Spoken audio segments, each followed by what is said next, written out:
welcome into a new edition of the Going Deep Buffalo podcast. Just 8 days away from the NFL draft, a big day, literally 8 days to the T. So we're getting pretty excited about that, and therefore we're bringing on a very special guest today, Kent Lee Platte from the RAS creator. We're definitely going to get into some receivers that we have jotted down here, some of our favorite players, break down running back, a couple other positions that we think need to be gone over, and how much of the Bills actually use this. A lot of info's coming at your way very shortly, right in the middle of the hour. But always, the show is brought to you by the Summit Center. It is World Autism Awareness Month. Get out there, check the Autism Center. They do amazing work in Western New York, and they help out a lot of people. Tonight's show is also brought to you by Dave Dengler and the Larson-Timko Funeral Home in Fredonia. Larson-Timko Funeral Home offering 100% fully guaranteed price and pre-arranged funeral plans with live streaming available. You can visit their website at larsontimkofuneralhome.com or give them a call at 679-9000. And finally, tonight's show is brought to you by Coughlan's Pub, located at 47 West Main Street in Fredonia. Coughlan's Pub, where there are no strangers, only friends who have not yet met. Check them out on Facebook for more information and events. Exciting. Thank you to all of our show sponsors as always, but it's a lot going on here. Like, there's a lot to break down. There's a lot of things that have been roaring in and out over the last couple of weeks, specifically to the last week. We broke down a lot. We had our mock. We did a lot of different things last week. We're going to get into another live mock in a little bit, but I thought it would be fun before we had on Kent Lee Platte to kind of fire up something from Pro Football Network. We've used PFF on here pretty extensively, and they're drastically different simulators. So I think that that's a really good place to take a look and see how things are falling. I also always have my composite big board up here that I like to reference. It compiles data from everybody, and it isn't biased to one specific media source. So that's why I like my composite board. But Kevin, how are you feeling as we are approaching 8 days to the draft? Yeah, it's kind of creeping up very quickly.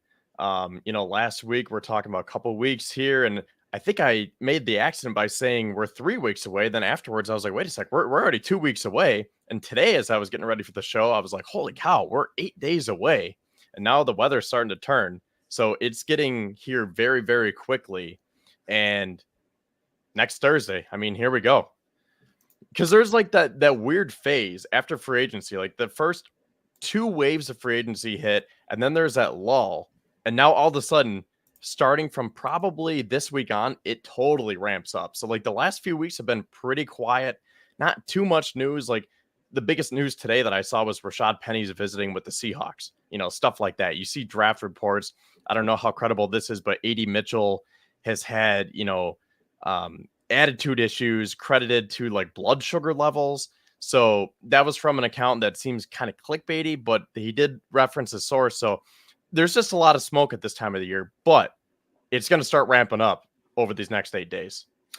And what is your mind? I know we traded up last week in our live mock that we did. Everyone check that out last week if you want to kind of see what we were able to do with PFF. But some of the visitors actually have the Bills brought in Cooper DeJean.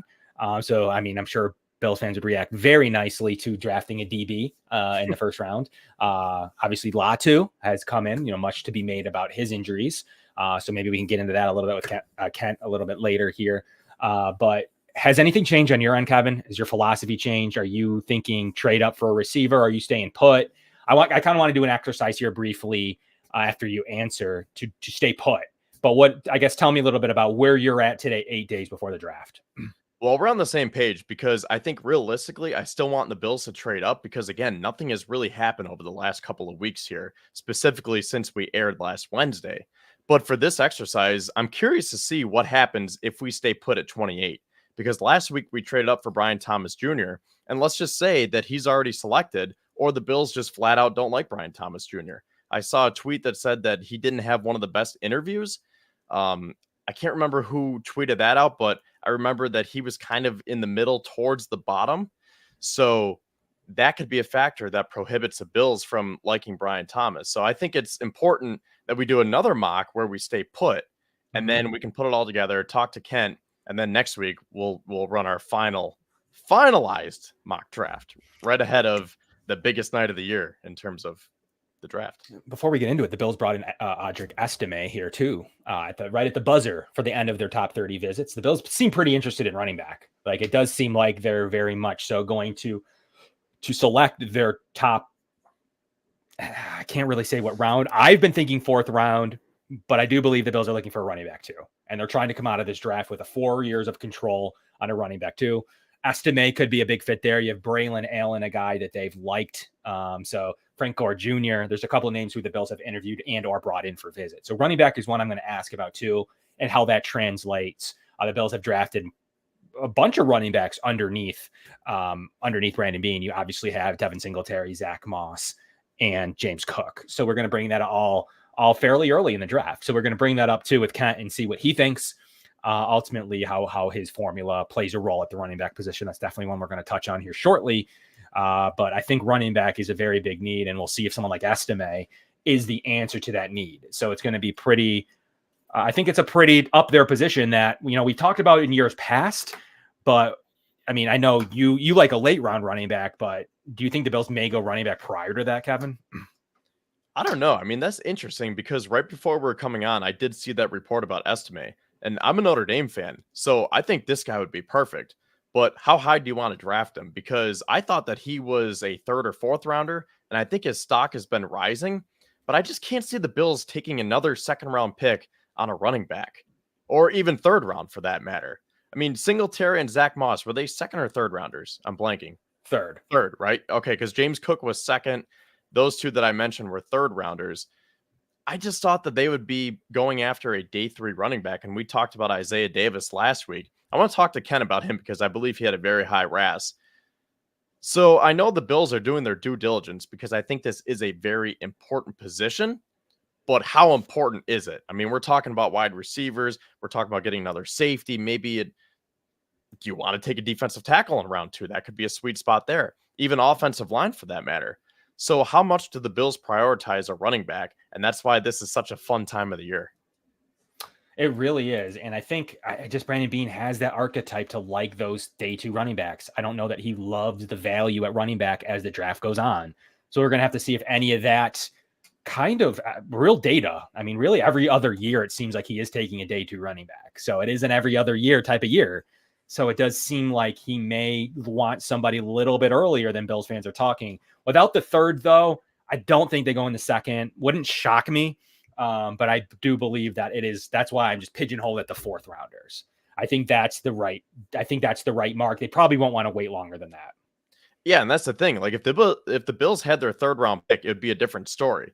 But all those positions that I just mentioned, you don't have a 3rd round pick.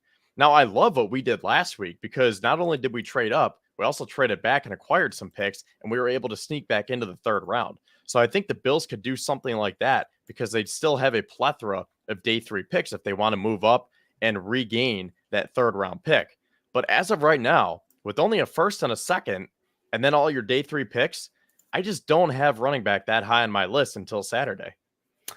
Well, let's do an extra, just a 10-minute one. It's going to be a quick one before Kent comes on. We're going to run our draft, but how about this, Kevin? Let's try to focus on RAS today as the edition goes. This is the RAS special. So let's try to, as we're making our final decisions quickly, let's try to assume players with high RAS.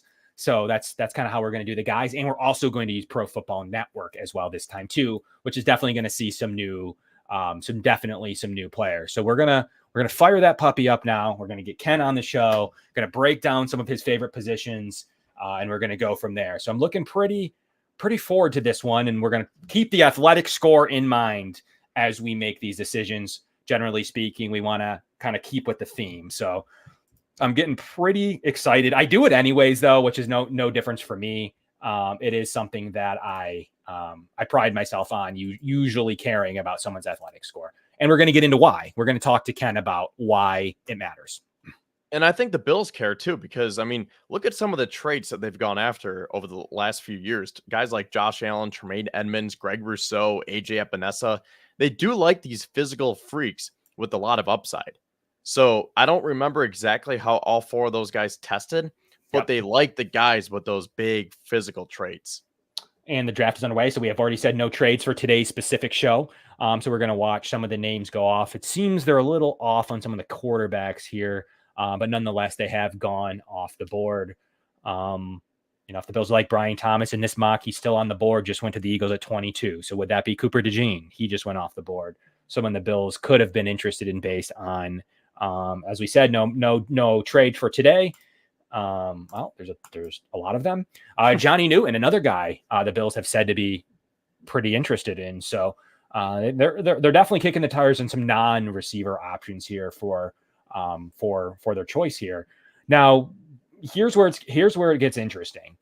So you look at the board, and there's a center that's sticking out to you. That's a day one center that could probably be a 10-year center. Do you consider that, Kevin, or are we just thinking receiver here today? I think you did before the Diggs trade. Okay. I think the Bills still can, but that's a tough sell to the fan base, excuse me. It's a tough sell to Bills Mafia when you trade away one of the best receivers in franchise history and your first pick in the draft is a center.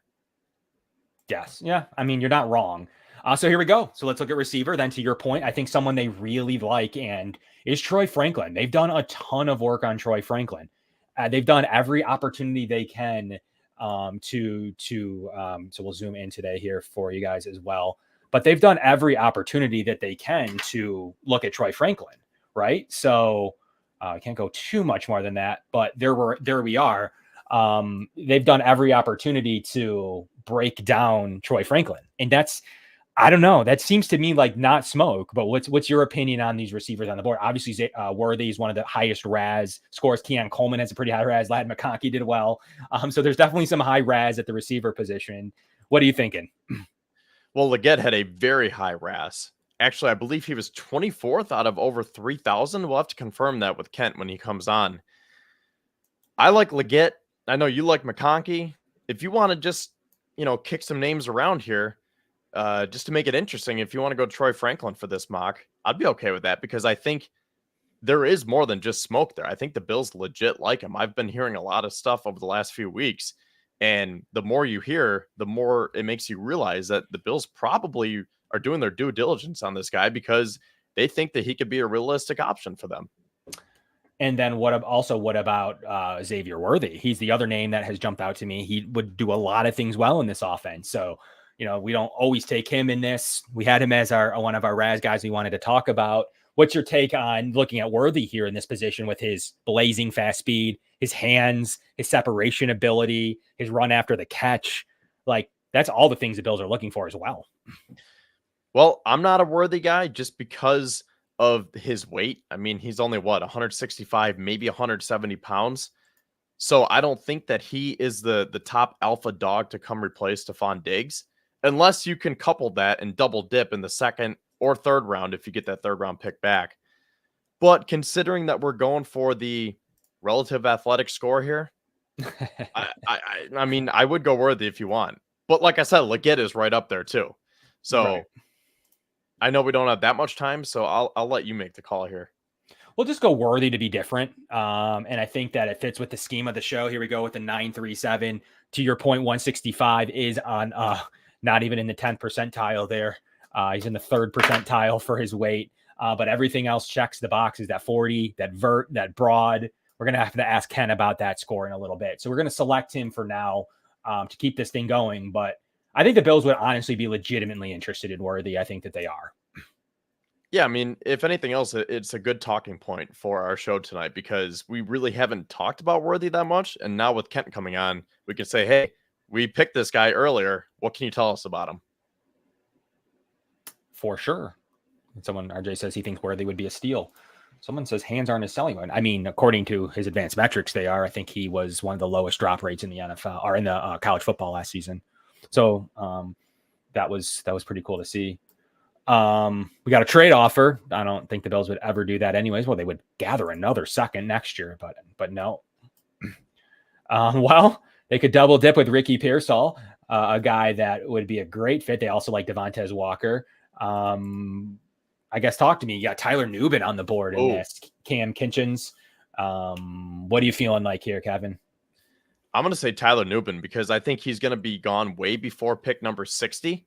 And if we take Xavier Worthy, a 165-pound receiver, yep. I don't necessarily want to double dip with someone like Ricky Pearsall, who, correct me if I'm wrong, is his weight around 195, 200? He also had a 9.9 RAS, but he weighed in at 189. Yep.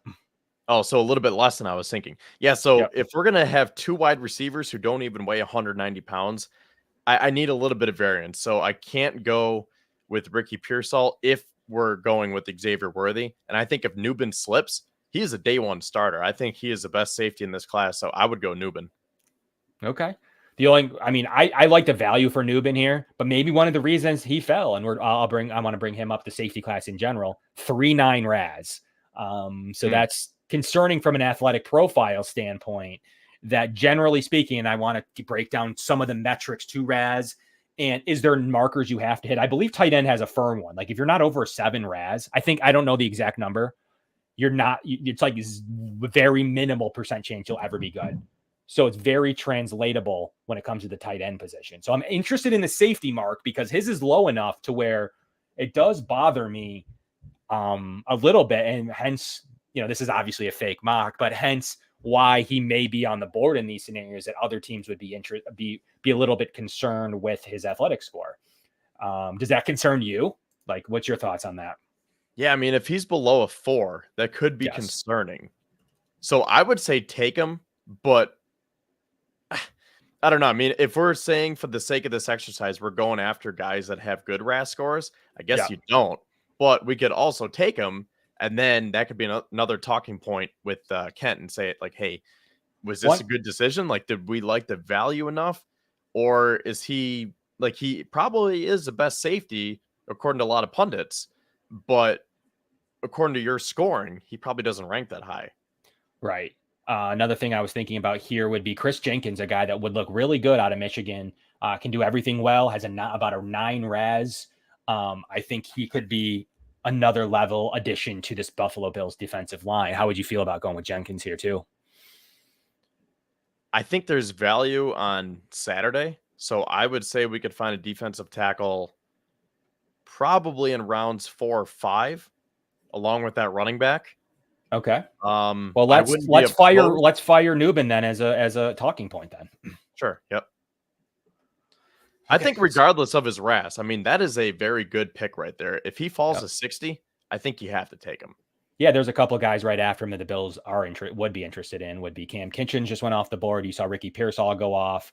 You see a couple of the guys we were just speaking about. Cole Bishop, we know that they have some interest level in. So yeah, as we kind of round out into round 4 here, we'll kind of rapid fire these off before we get Ken on.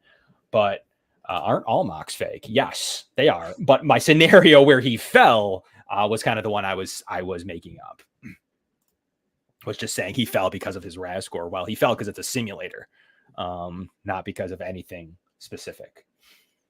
Man, we gotta wait a long time here. If this is real life, this is real life.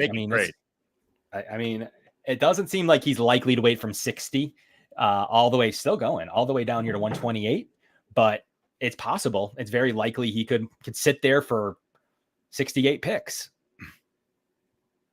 No, thank you. Trade up, please. Yeah, that's a long time to go. More trade. They love trades. And I wonder why everyone does trades.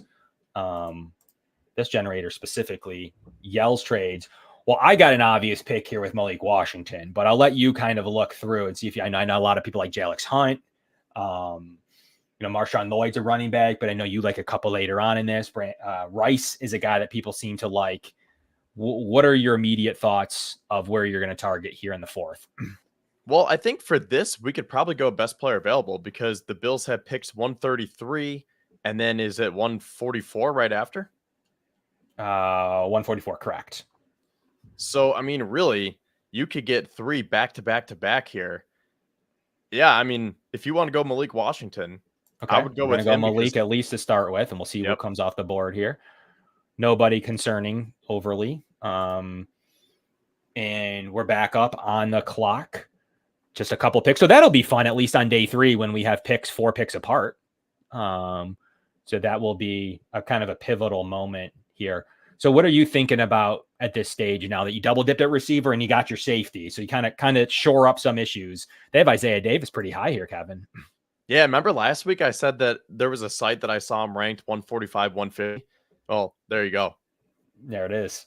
So what are you thinking of the best possible need here at this stage? as the Bills. I mean, McKinley Jackson's easily the best player still on the board. What are you thinking about? I think an underrated position here could be corner, and I think Okay. Cam Hart could be a very solid pick. Okay. So we're going to go Cam Hart then. We'll take him off the board. Nice player selection there at 133, and we're going to be right back up on the clock here shortly. And now I think at 144, you take the best player available between defensive tackle and running back. Yeah, and Cam Hart has a 982 RAS. So keeping the trend going. 982 for Cam RAS, for Cam's RAS score. Excuse me. I mean, it's looking like McKinley Jackson just went. He would have been the guy, but has a low RAS.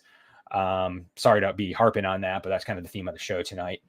If you look through the list, Gabe Hall's liked, but I mean, maybe it's time to go with Isaiah Davis, Kevin. We'll give you your running back.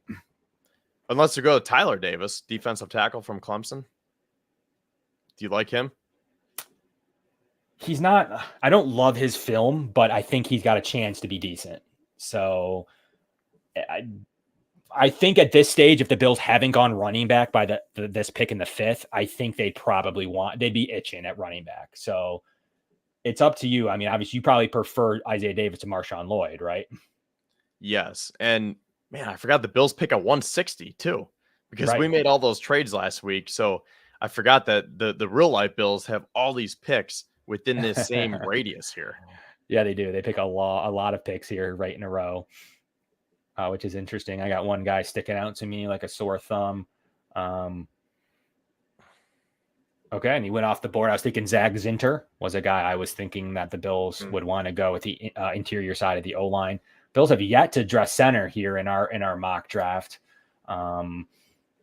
They go back to back again, 160 and 163. So they have plenty of. I do want to take a center with one of those positions. Let's see what's going on in defensive edge. Might make sense. We've got. Gabe Hall probably is my favorite at this spot. Do you have a different player you're thinking about? Well, let's see. We have not taken a running back yet, right? No, we did. We took Isaiah Davis. Oh, you did take him at 144. Okay, I was thinking defensive tackle. Yep. Nope, we took Isaiah Davis. Yeah, we could do Gabe Hall here or Christian Boyd. Oh, it's double dip. Oh, okay. I don't hate it. I don't hate it. Gabe Hall and Christian Boyd coming home in the 5th round. That'd be a nice little 5th round selection. Back-to-back DTs. I like Malik Washington. He's also like 210 and is a beast. So I will take no Malik slander on this. I was going to say, I did see those comments, and to my point, because I know they're probably referencing what I said, I did say that I want 2 or at least 1 big receiver. So if you have one who's a little bit underweight, this one is undersized in terms of height. We were going kind of quickly, and I know that you're a big Malik guy, so I figured we could just go with him, and I think the value was there. But if we had more time, we'd probably have to talk it through more, because I would like to see who else was on the board at that time. Definitely a center spot here as the Bills reach the 6th round pick. Drake Nugent, a nice looking center from Michigan, would be a really good addition in this thing. Anything else you're thinking about, Kevin, that you get the selection here? Any late round guy that you want? Jerry's Monroe, you want to double dip at corner? Yes, click on our my picks real quick, because we went pretty fast. I gotta make sure I remember everything we did. So Worthy Nubin, Washington, Cam Hart, Isaiah Davis, Gabe Hall, Christian Boyd, and Drake Nugent. Okay.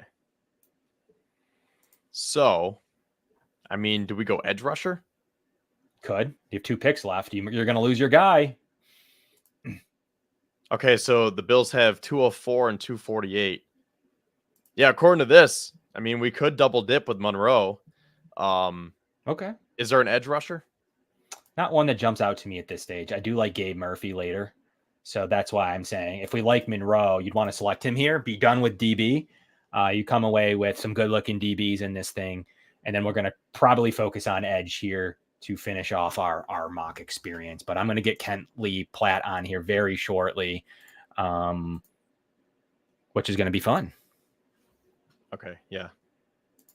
and then we can attack edge rusher with our final pick. Because really, I think everything else is pretty well rounded. Because here's the thing too, we got to a point in this draft where I was like, wait a sec, didn't we pretty much complete all of our holes here? Yeah, And with 10 picks, it's like, did the Bills really need 10 picks? Because you get to 6 or 7 and you're like, I think this roster is pretty set as long as you draft accordingly. So that's another reason why I'm team trade up, because I just don't think that 10 players will be making the opening day roster. Okay. Is there a certain edge you like I know we're real late here, but do you like, Gabriel Murphy's the best edge on the board, and he was the one I was thinking. Is there one that jumps out to you that you know of this late? I'd probably say Murphy too. Yeah, I think that's a great selection. So yeah, the Bills did a really good job in this draft, kind of selecting a really good gamut of nice, solid athletic players. And there it is. There's our mock. We'll kind of break this down a little bit more after Kent, but I definitely wanted to get this in. Now we'll talk about it a little bit more in depth here shortly. But we're going to have Kent on the show any moment. So how do you think we did, Kevin? How do you think it came out? I'm pretty happy with it. Now, what was Malik Washington's RAS? Did he rate really high? Pretty high. Yeah. I think it was around the 8 mark. Because that was another reason for people in the 7-7. comments. Yep. Okay. Yep. Yeah. So for this mock, maybe it was a little bit different because not only were we pressed for time, we were also trying to go based on the RAS scores. But overall, all things considered, if that was a draft, I would be pretty happy with that. Yeah, I think so too. I was, more than impressed to have that style of mock. I think the Bills did really well, both athletically and being able to score, in my opinion, a good looking class. The only one really was off the RAS charts was Nubin, but maybe the value there would overset the athletic score. So I'm pretty excited to talk about safety position here with Kent shortly. And we also double dipped at a couple positions, not only wide receiver, but also defensive tackle and corner. So again, I don't know if the Bills have to do that, but based on the amount of picks that they have, that gives you the flexibility to be able to do so. But realistically, do the Bills need 2 corners? Do they need 2 defensive tackles? Now, those are nice accessories, but will they actually make the roster? That's why I'm thinking you probably want to trade up at least once, if not twice, in this draft. I certainly agree with you. There's definitely a lot of maneuvering that will be happening. I don't know, maybe being like this shocks us all and stays put the entire time. And this is what the draft would look like. But it's probably not likely, right? There's no way. He gets way too anxious, especially like if we're getting anxious on this mock draft, waiting from pick 60 to 128. Imagine how he's going to feel in real life as all these players are coming off the board, because that's a meaty part of the draft. It sure is. It's we'll see. He might get antsy, but it will take a lot of those picks to come up. He can't come up too high or he's dishing out maybe too many of them at that stage. So really toward the end of the 3rd round might be the range where he can strike efficiently. So I don't know how much higher he can come without giving away all of those. Now, RJ says, I'm team trade back, then trade up. In this draft, you want as many 2nd and 3rd rounders as you can get. Talent falls off a cliff after the 5th round. So in terms of maneuvering, that's what we did last week. So I could see that. The only problem that I have with trading back first is that you might be missing out on that top wide receiver. Because if you say, oh, I'll trade back to pick 40 and we should be able to get Legette. Well, what if Carolina takes him at 39? Yeah, no, you're right. The trading back isn't a sticky situation. You need I always say this, you need someone willing to give you something valuable to come up, especially if you're talking from the 1st into the 2nd. You're losing that 5th year option, and Brandon Beane exercises that 5th year option as much as anybody in the league. He also negotiates with it. It's a tool that he likes. He likes that negotiation tactic maybe more than others care about it. So until he's proven me, and he could prove me in about 8 days, he could prove me wrong. But until he does, I just don't think the move down will happen in the 1st. But it could very well have maybe the 2nd. Maybe that's the round they trade back in. So that's, I think that's a really interesting talking point with collecting too many picks. But the draft does seem to be pretty heavy, specifically in the day 2 range. So it'll be something to monitor as Brandon Beane likes to maneuver his board. And he's known to trade, but he's also known to hold on to that 5th year option. I don't think it's overly likely that he moves out of that and uses that selection with somebody else. But it's time. It's time to bring on one of my favorite guests that we have over the years. He, has one of my favorite formulas out there, and I think love to see it blown up as much as it has over the past few seasons since he's been coming on. And I've seen him on spotlights all over the place. But we're welcoming Kent Lee Platte to the show from the creator of RAS. Ken, welcome to the show. Glad to be back, guys. Thank you. Glad to have you. Real quickly, I mean, I know RAS inside and out, but tell our viewers a little bit about your methodology of it, and like kind of how you came up with it.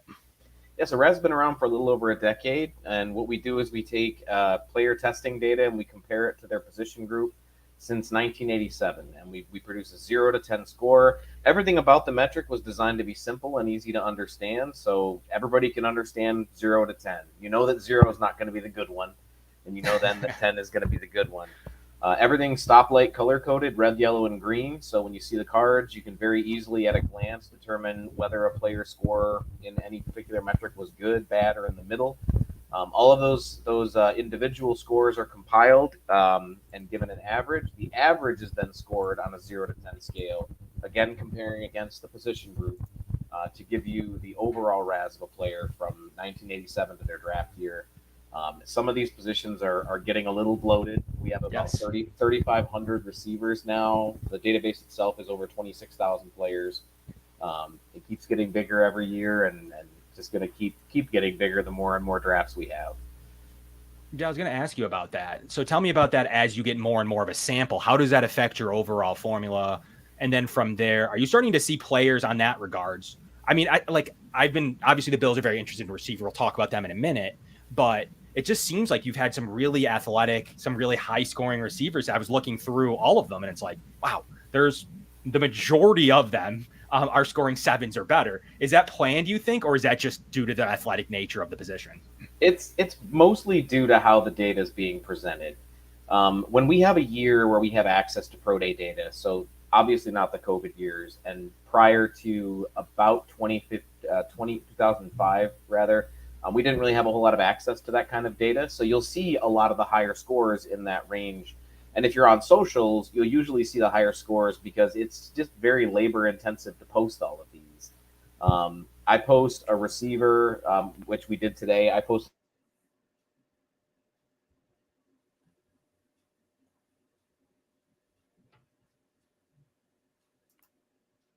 We lose him? We may have. We'll bring back Kent right when we get him back, but we may have lost him. But I mean, it's pretty interesting to see the methodical nature. There we go. Kent, can you hear us?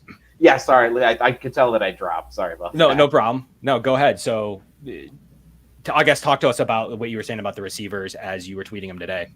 Yeah, so when I post stuff on socials, I post a player every 5 minutes from 8 o'clock in the morning until I run out of players to post.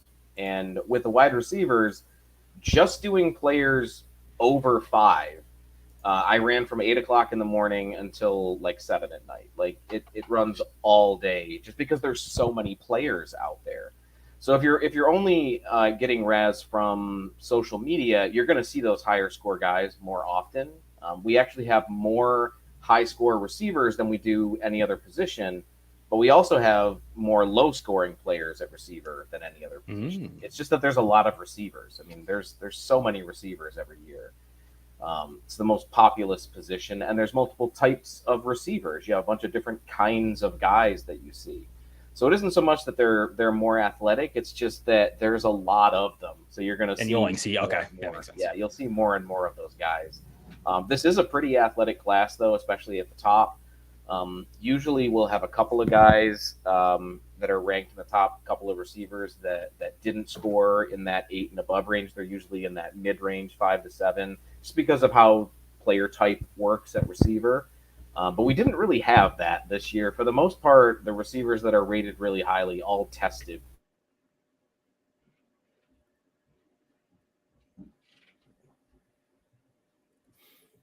We lose him again? Yeah, I think Ken dropped again. We'll try to get him right back up the second he loads in. But I mean, I think that was a fairly interesting point he was making about Like we only see the positives when it comes to the receiver room. That makes sense to me now when you think about it. But on the high end, Ken, you were saying about really being no 5 to 7 range. Is that unique this year?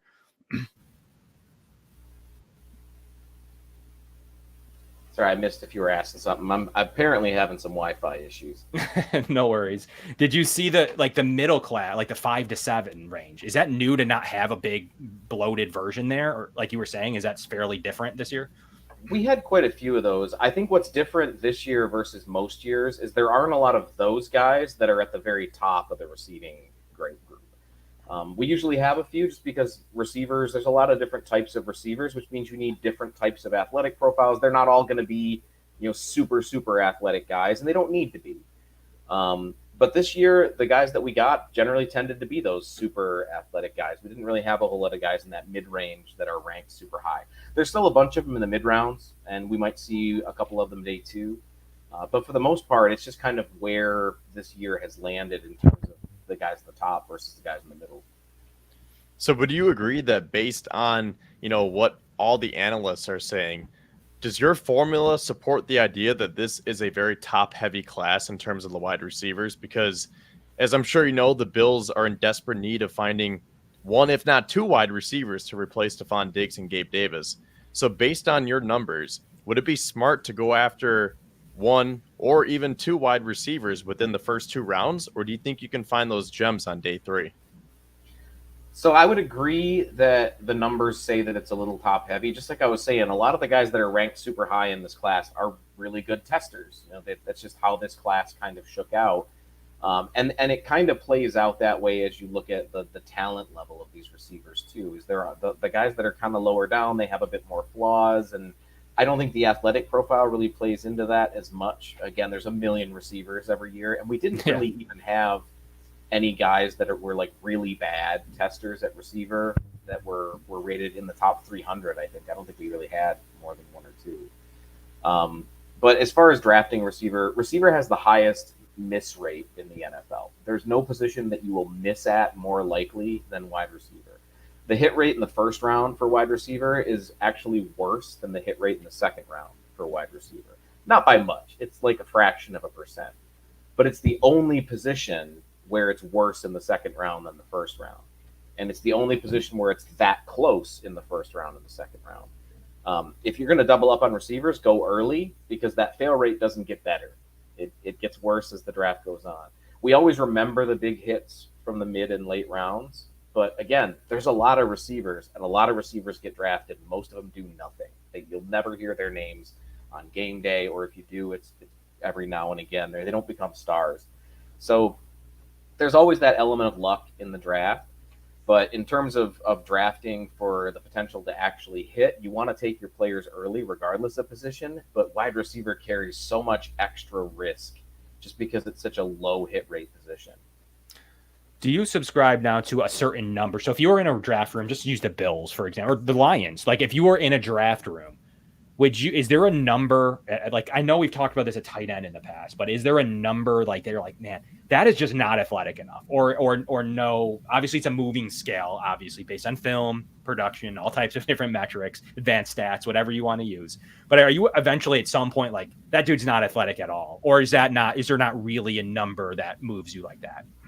There's not an overall score that does. Again, receiver is so type dependent. Like the types of players for receivers, because you got guys that are your big guys that you want to send downfield, that you can do all kinds of stuff with. Those guys generally have to be more athletic than the littler guys. We like to think about it as, well, if you're small, you better be athletic, and that's generally true. But for wide receiver, it's the bigger guys that rely on the athleticism more. There aren't really a whole lot of guys that win in the NFL that are just big. If you're not fast enough to gain a little bit of separation against the linebackers that you're going to get if you get lucky coverage as a receiver, if you're not fast enough to beat the linebackers, your size does not matter. They're bigger than you in most of those instances. So you got to be more athletic generally if you're a bigger guy. For the smaller guys, the overall athletic profile matters a lot less than winning where you win. So if you have a guy like Cooper Kupp, for instance, who tested out almost dead average for RAS, but his agility drills were some of the best ever. That's how he wins on the field. You know, we look at DK Metcalf, who had a great profile, but he had terrible agility drills, and people complained about it incessantly about his agility drills. And anytime somebody skips the agility drills, they're like, oh, they just didn't want to DK Metcalf, whatever.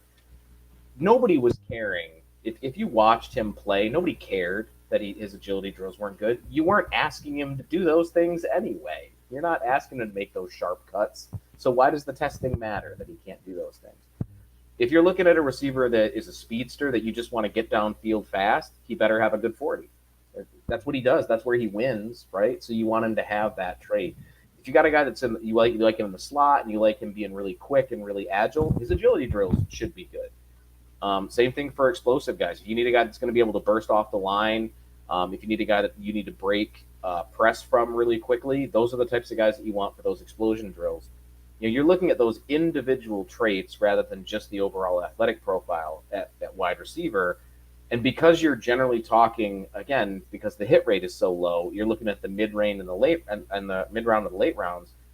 The fact that they have a less than ideal overall athletic profile is less of a concern because you're not looking at them to be these superstars. You're looking at them to be role players, to do the one thing that they do well in the NFL. You want them to do that kind of stuff. So I don't think you need that elite athletic profile, but if you have all the traits, you can do more with a guy. That you have the potential to be able to use them differently. You don't necessarily have to limit yourself in how you're bringing them along and how you're developing those players. And it seems like this year may be a year where you have some guys that may check a few boxes when it comes to some of the athletic profiles, their film, and it seems to be guys everywhere in the top of this draft. And Brandon Beane agrees with you. He generally does not select receivers. Gabe Davis was his big hit and notoriously is on film saying, I hope he tests poorly. So there's many clips of that. And, he tested average, okay, and ended up being a 4th-round selection who was decent for the Bills for many years. But then, now there's a lot of pressure on him. He traded away Stephon Diggs, and now you're in a situation where, he subscribes to that hit rate for sure because he's not taking receiver in that range. He does not feel like it's been a successful mark, hence why he went out and traded for Diggs in the first place. So the Bills are very, very cautious here. So when you're looking at this profile now and you're comparing it to all different styles, what do you think is the better hit rate? Are you looking at those shiftier guys? Are you looking at those DK Metcalf, certain style, like the Cooper Kupp style? Like what would you do to mitigate like the risk that there is at this position? So this is going to sound kind of negative, and it is, but it's just because the math is so bad. That's all the really reason is. But you're not looking at guys that you want to hit. You're kind of eliminating the guys that you think are more risky. Generally, if you're looking at a speedster, a smaller, speedy receiver, those guys miss so often. It is such a huge hit rate for small, speedy receivers. And of course, the biggest reason is going to be injury. Those guys get hurt more often. They're more likely to take a big hit and just not get out. And if they do get limited, if something happens and they take time to recover, that limitation that they're going to have during recovery or immediately after recovery is going to be much more noticeable than a player who wins because of his route running ability or things like that. So I would say you don't want to go after those guys unless you know they're going to be a sure hit. You don't want to go after guys with like the bigger guys that don't have the athletic traits, even if they have good tape. You want to be really careful with drafting bigger guys that don't have very good athletic traits. We got a lot of conversation about Keon Coleman this year because he didn't run a great 40. I don't think he falls into that category because he doesn't win with speed primarily. He's not a speed guy. He doesn't necessarily have to beat those guys vertically with his speed. He's using his size and his explosiveness, which is a good mark when he tested. That's what he's really doing. Now, he didn't test in the agility drills, I don't believe. And I don't think that he would have done well had he tested. But you're also not going to ask him to do those types of things either, which means he's a little bit more limited in what you can do with him in an offense. But if you're looking for a possession receiver that can beat guys with speed, that can get off the line and break press because he's explosive enough to get past his guy when he gets his hands on him, that's a guy that you might look at. That's a guy that you might try to pick. The thing that Brandon Beane has always done really well is valuing those types of positions, and that's where it gets a little tricky. And I don't want to throw too much cold water on it, but Brad Holmes for the Lions was the exact same way. He never took receivers high. He always took them in the later rounds. And one of the first drafts he had with the Lions, he traded up to draft a small speed receiver. So it doesn't necessarily preclude a guy just because they know the numbers and they work it. If they're looking at your team and they're thinking, we need a receiver, we need a speed guy, that's the thing we need. If there's a guy there and they think that's what they need to take this team to the next level, they're going to be looking at that as a guy that they want to win with. Yeah, and you see Keon Coleman here. You brought him up. He's a very interesting prospect for the Bills. Obviously, didn't do his agility testing, but still scored in the 9 range for his athletic profile. And then you compare him to like an Xavier Worthy. Like if you were on the clock and you had to make a decision between just two completely stylistic receivers, how would you break this tie? So it go by what you need, right? If you have a quarterback that can throw deep accurately, then you're kind of gonna want both of those guys depending on how you want to throw deep. If your quarterback struggles to throw into coverage, the Lions have Jared Goff. Jared Goff has traditionally struggled to throw into coverage. Drafting a possession receiver that's good deep, like Keon Coleman, wouldn't really work as much in that type of scheme if that's how they planned on using him, because he tends to underthrow guys deep. When you have a bigger receiver and they have to come back to the ball, that just gives the defensive back a better position. Right. They gave him Jamison Williams, who runs 1,000,000 miles an hour. And yeah, he still has to come back to the ball, but generally he's got a good enough distance. He's beat his guy by enough that coming back to the ball isn't as much of a concern. Now, deep throwing is not an issue for Josh Allen. It's not going to be something I think needs to be as much of a concern. So you're looking at, do I think I want to give him a guy that's just going to be wide open, running in that space? You're taking on that additional risk of having a smaller receiver, but you just want him to get open and be open deep. That might be the guy that you're looking for. But if Allen wants a guy that he can trust to go up and get it regardless of the coverage, then maybe they're going to look at a guy like Coleman. Yeah, he's going to have a defensive back there, but you're expecting him to beat that defensive back, and your quarterback is going to be expected to put that ball in a place where he can beat the cornerback. So it falls into what your team needs, and if you're breaking that tie, that's what you're looking at, is what your team needs and which player fits that need more. Now, Kent, did you say that there's a higher chance that the teams will miss on these players if they are the smaller type of receivers? I specifically the small speedsters, the guys that are under maybe like 185, so maybe 180 and below, so like and really fast. Those guys, there's a couple that hit, but they generally fall into a very limited bucket where even if they hit, they're going to be, kind of good, but not necessarily great receivers. And a lot of these guys get compared to Deshaun Jackson, who for much of his career was like that. He wasn't this premier receiver. His speed was a huge deal, and as a returner, he was phenomenal. But as a receiver, he got good numbers, but rarely great numbers because it's a limited role. There's only so many times you can throw deep in the NFL. Teams start to pay attention to when you're doing it. They play your offense differently. They start to put guys deep. They start to cover guys more. They start jamming at the line more. They can make it more difficult for those types of guys. It's a lot easier to shut down your huge athletic wonderkin types, your Calvin Johnsons and Julio Jones and Andre Johnsons and those type of guys. Those guys are so hard to shut down because, you shut them down deep. I don't care. I can still run crossers and beat you, and I can run comebacks and beat you. I can get jump balls and beat you. Those guys have so many different ways they can win. If you can get a guy like that, you can win far more often than not. If you get a guy that's great at one thing or a couple of things, not everything, but just a couple of things, you're still pretty good at getting around the types of defenses that they throw at you. Because even if you have a scheme that, okay, if they're going to cover me deep, I'm going to have this underneath route. If they cover the underneath route, I'm going to have this post that I can run.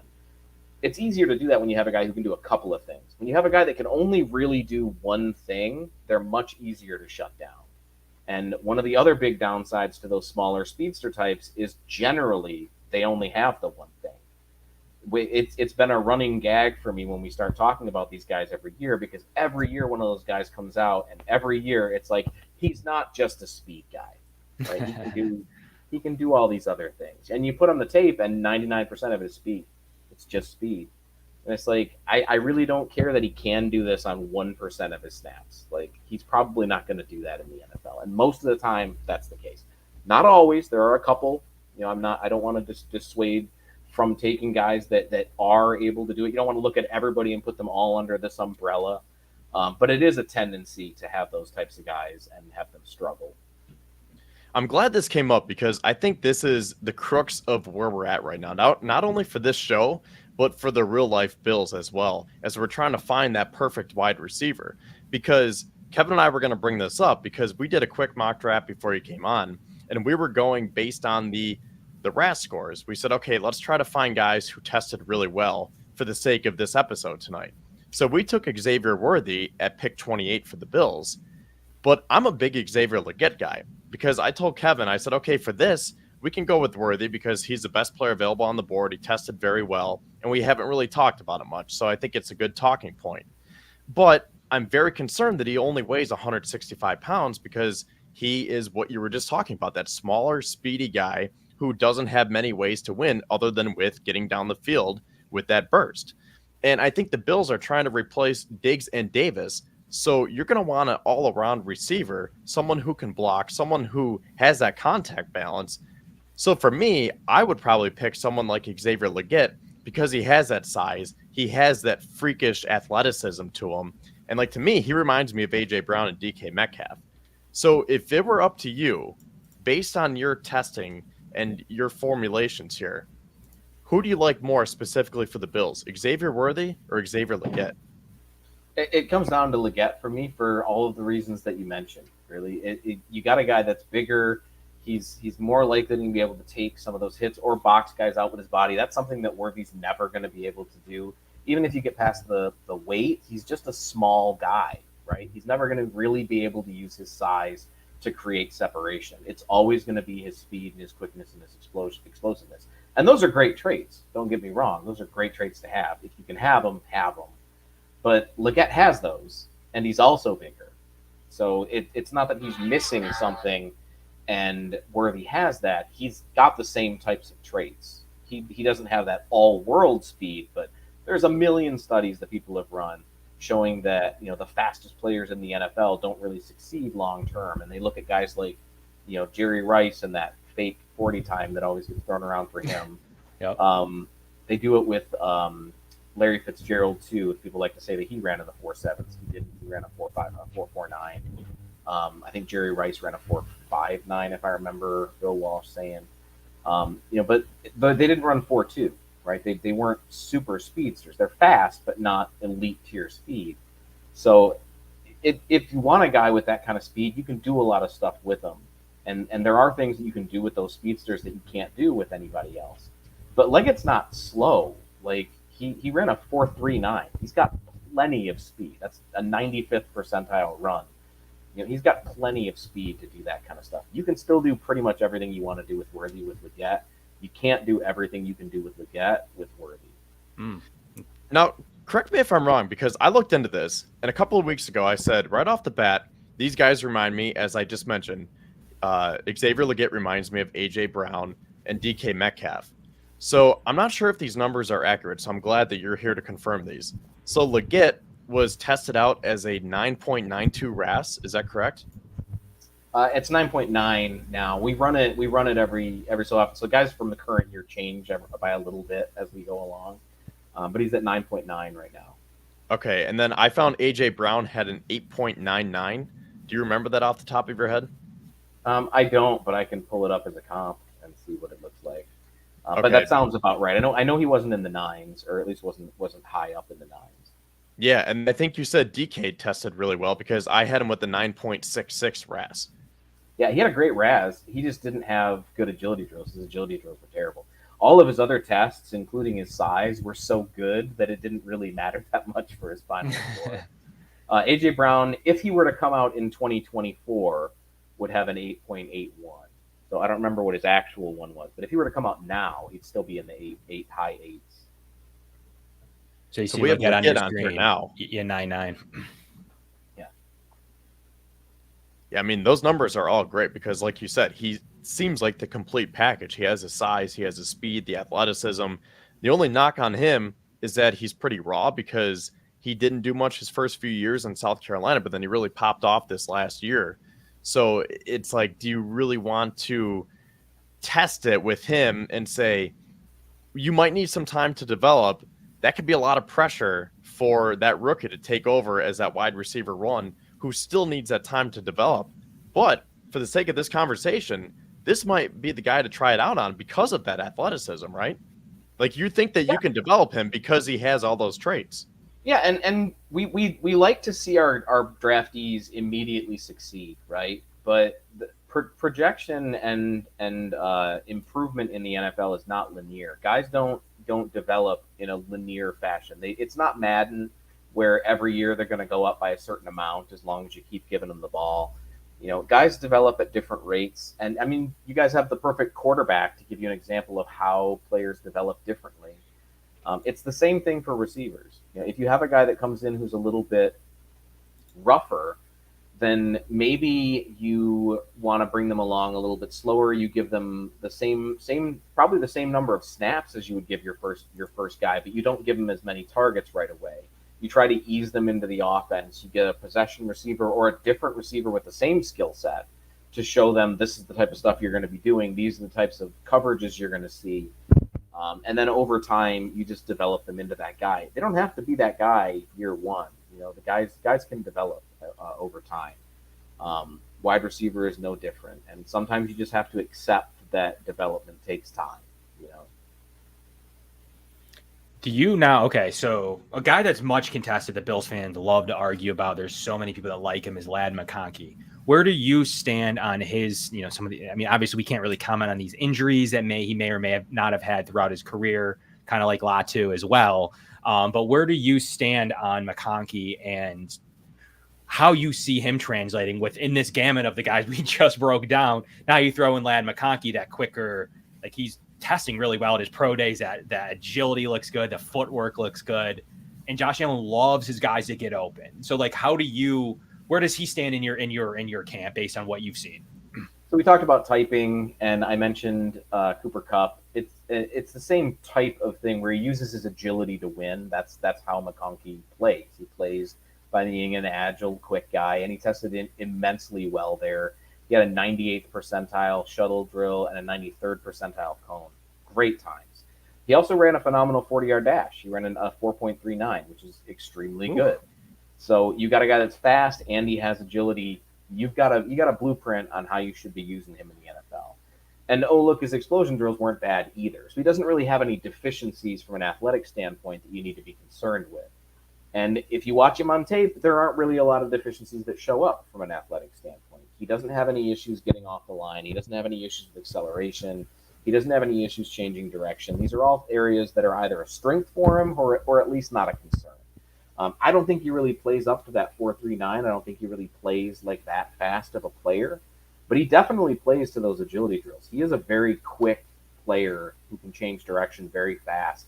There's a role for that very immediately in the NFL in pretty much every offense. Everybody wants a quick guy that they can use. The question is just how much of your offense is going to be a guy like that, right?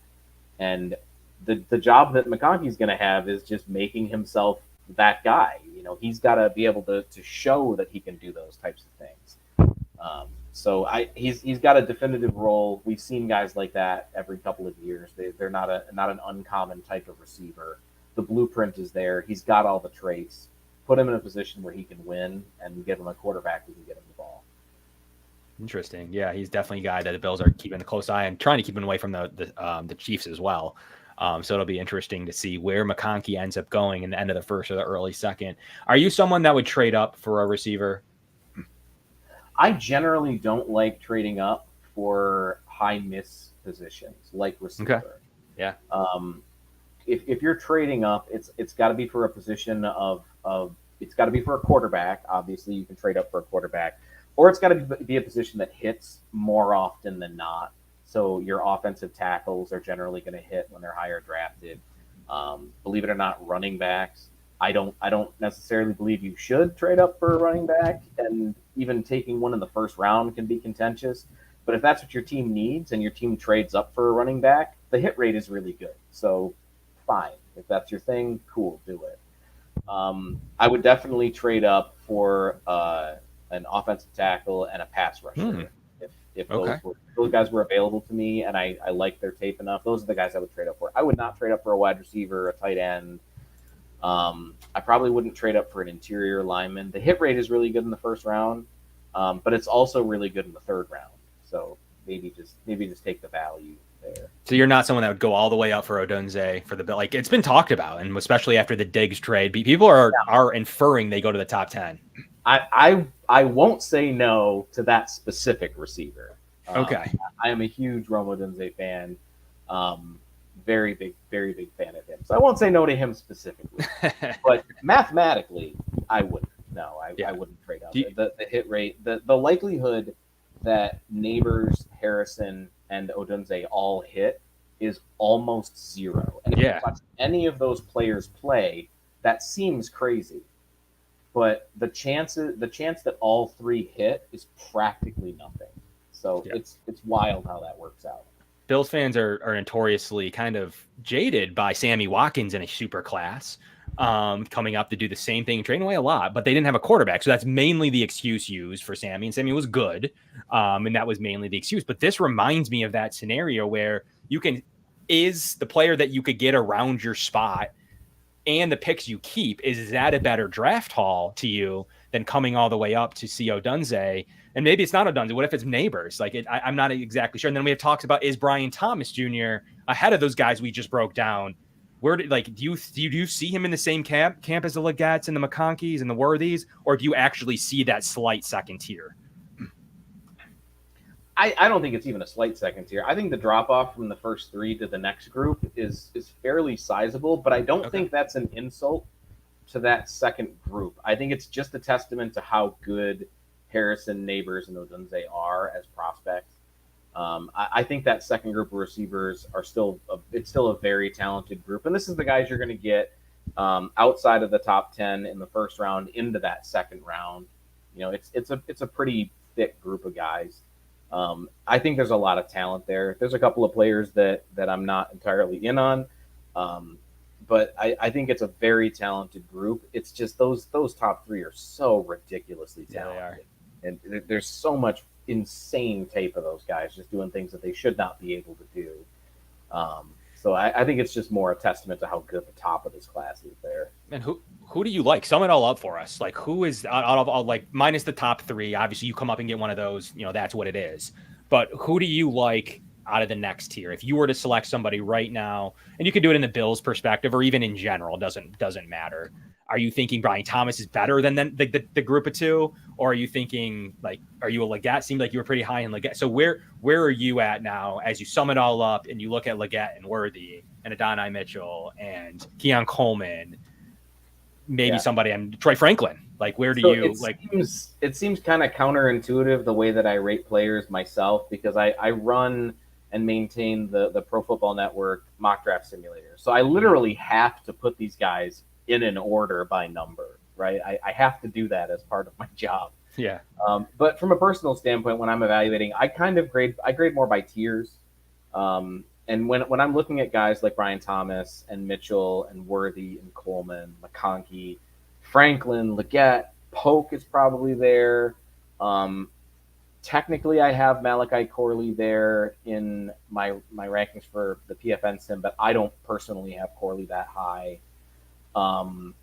Ricky Pearsall from Florida.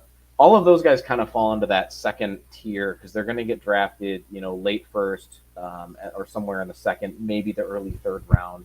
There's a lot of guys there, right? It's the volume is crazy this year, and all of those guys have potential starter ability. They're guys that I think that you could put on a football field in the NFL day one, and they would at least belong.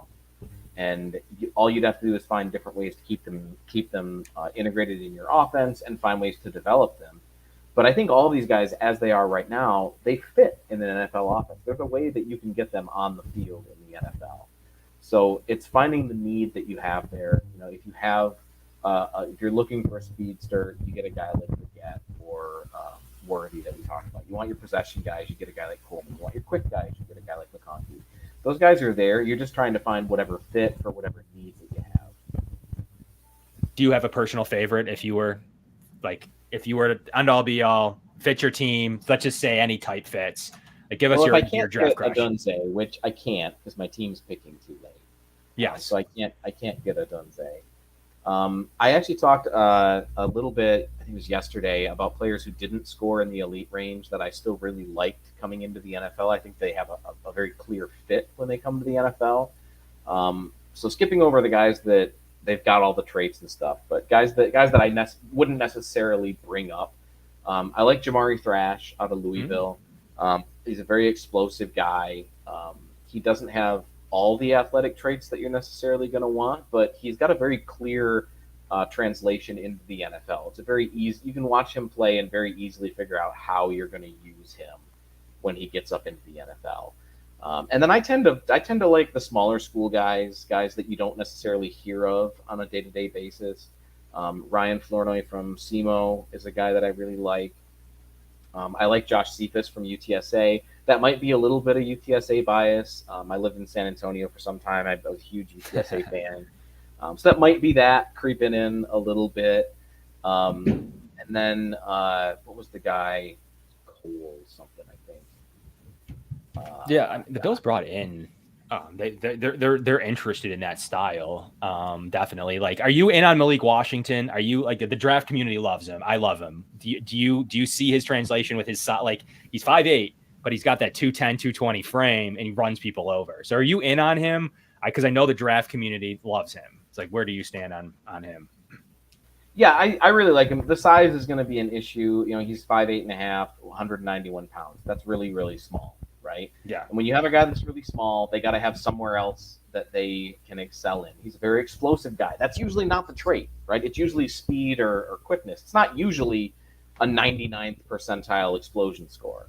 You know, that's not usually what you get for those little guys. So he has a lot of really interesting traits. I'm just not sure how you utilize that in the NFL, because you're not usually putting guys that small that utilize that type of trait. That's not usually something that you put on an NFL field. Doesn't mean you can't. It's just not usually what you do. So you've got to be creative when you're building an offense to figure out how to look at those types of guys. It was Cole Burgess from Cortland State. I was trying to remember. Yeah, I don't know how I forgot him from Powerhouse Cortland State. We're up here. That's 2 hours from us. So I saw them win the national championship though. So yeah, I'm not knocking it. It's just D3 champions, I think. Whenever you're trying to remember all those, there's over 22 players in this class.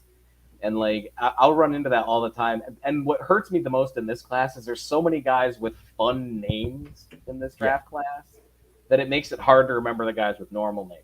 You know? Yeah, it does for sure. What okay, I know Kevin's going to kill me if we don't transition from receivers. So I think you broke down a good job there with those. What you know from the Bills, like they've seemed to really adapt since you've been coming on over the few years, basically 3 or 4 or 5 years now. It seems like the Bills have progressed to using RAS more and more. Like they used to, it didn't seem like they fouled much. Then they seemed like use it. And now it seems like they, besides Luke Tenuta last year, the Bills were selecting guys that were fairly athletic. Have you seen a trend continue in that regards, or what do you know from the Bills as it comes to your formula? I think the Bills are a need-based team. They're not, and I know it's a dirty word to say that a team is drafting for a need. Every team in the NFL drafts for need. The idea that they draft best player available regardless of position is a myth. It has never been a thing. Teams are always looking at the positions that players play. I think with the Bills, they pay a lot of attention to where they can slot a guy on their team. Before the athletic stuff even really comes into play. They have a position that they need to fill. They have a talent deficiency that they're trying to correct. And in 2022, almost every athlete that they picked up, except for Luke Tenuta, as you mentioned, was an elite tier athlete. That wasn't really the case last year, but they also didn't take any bad athletes. They didn't take anybody that was below average last year. The lowest score they had was 6.11. They didn't take any low tier athletes. So even when they're not looking at, okay, everybody we get has to be we're the Colts, we're going to draft only guys 9 and higher, right? It's not like that. But at the same time, they're paying attention to the guys they want. And I think what the Bills are trying to do is make sure that whatever they can do, they can do. At the very worst, they want competency. And they want to make sure that the players they're picking up can, at least at base level, do the basics, do the stuff that they need them to do. And I don't know if that's the greatest approach. I tend to be a higher risk, higher reward guy with everything except injuries. Super conservative when it comes to injuries. But I tend to look more at the risks and weigh those a little bit heavier. But if you're just trying to round out a roster, you've already got a good team and you're just trying to keep your team competitive, you find guys that fill those needs and you make sure that if they fail, it's not going to be a big hit. You know, you just don't want to diminish what your team has. And I think that's what the Bills do when they look at these guys. They want to fill the team with players who are able to do the things they need them to do. And if they can't, even if it's not, oh, they're a bad player, but they just have a couple of bad snaps, they just don't want those snaps to wreck anything. You don't want to ruin your team because of bad plays. I don't think the Bills are going to draft a slow corner, for instance, regardless of the other testing. I don't think they'll draft a slow corner because a slow corner is more likely to have those big plays given up. And I think that's the kind of mindset that the Bills go into things with, is they just want to make sure that if things go wrong, that hit's going to be minimal. Yeah, for sure. Kevin, what other positions did you have on your mind while we have Kent still?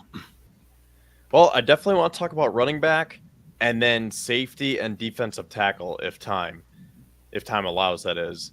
So actually, you know what? Let's just get those out of the way real quick, because going along with our mock draft, we took Tyler Nubin at pick 60 because we think that he's the best safety in this class, and we thought the value was there, and the Bills could use another safety. So you think, okay, take Nubin.